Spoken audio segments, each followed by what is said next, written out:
Why people ignore you without realizing it. There's a specific kind of pain that nobody talks about. It's not rejection. It's not conflict. It's something quieter, and in many ways worse. It's being overlooked. Being in the room, but somehow not registering. Speaking, but not quite being heard. And the cruelest part? The people doing it have absolutely no idea they're doing it at all. Today, we're going inside the psychology of why this happens, and what's really going on beneath the surface. Your brain receives roughly 11 million bits of information every single second. You consciously process about 40. That means the vast majority of reality, including other people, gets filtered out before it ever reaches your awareness. Psychologists call this selective attention, and it's not a flaw. It's survival. Your brain is constantly making unconscious decisions about what matters and what doesn't. And here's where it gets uncomfortable. When someone ignores you, they often aren't making a choice. Their brain has simply categorized you, without their permission, without malice, as low-priority signal. You've been filtered. The question is, why does that happen with some people and not others? The answer lives in something called social salience, how much psychological weight your presence carries in someone else's nervous system. High salience means you get noticed. Low salience means you get skimmed over, like a word on a page the eye slides past. And salience isn't about how loud you are or how much you talk. It's about something far more subtle.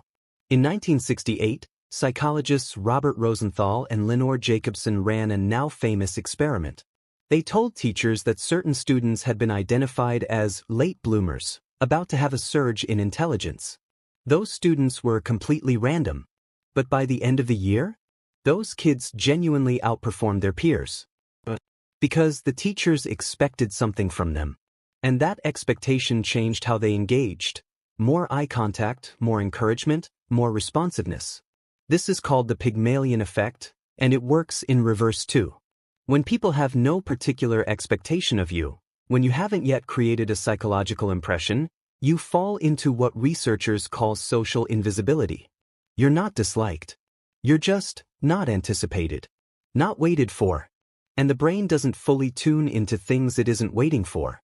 This is why some people walk into a room and command attention before saying a word, while others, equally intelligent, equally warm, remain strangely unnoticed.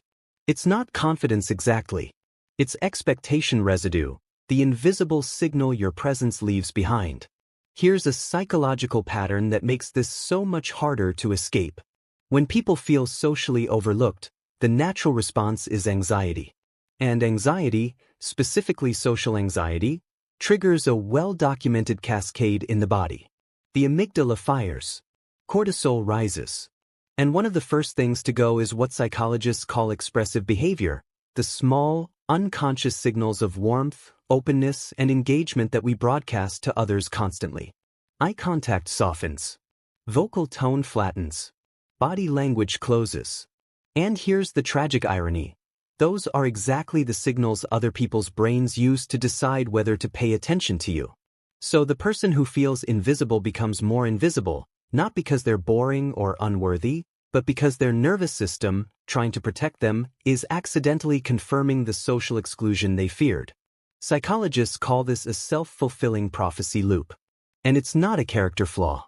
It's a nervous system doing exactly what it was designed to do, just in entirely the wrong context. There's a concept in social psychology called interactional synchrony, the subtle, mostly unconscious mirroring and rhythmic matching that happens between people who are genuinely engaged with each other. When you're in sync with someone, matching their pace, their energy, leaning into the natural rhythm of conversation, something happens neurologically.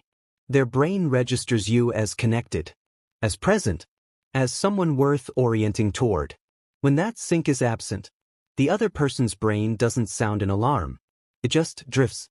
Their attention slides away, not from a decision but from the absence of a pull.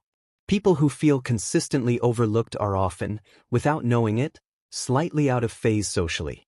They respond a half-beat late. They offer information when the other person wanted resonance. They ask questions when the other person wanted to be witnessed. The good news, and this is important, is that synchrony is learnable. It's not about performing or pretending. It's about genuinely tuning in, slowing down enough to notice what the moment actually needs, rather than what you've prepared to offer it. So why do people ignore you without realizing it? Because the human brain is a ruthless prioritizer. Because social salience is built, not assumed. Because anxiety can mute the very signals that create connection. And because being felt by another person requires a kind of attunement that nobody teaches us, but everyone is quietly starving for. If you've ever felt unseen, if you've sat in a conversation and wondered whether you actually exist in that other person's world, I want you to hear this. It is almost never about your worth. It is almost always about signal, about nervous systems, about invisible patterns that run beneath conscious awareness, in them and sometimes in you. The fact that you're asking this question, that you want to understand rather than just blame or shrink, that alone puts you ahead of most people. Because awareness is always where change begins. If you liked the video, please subscribe for more mind-opening videos.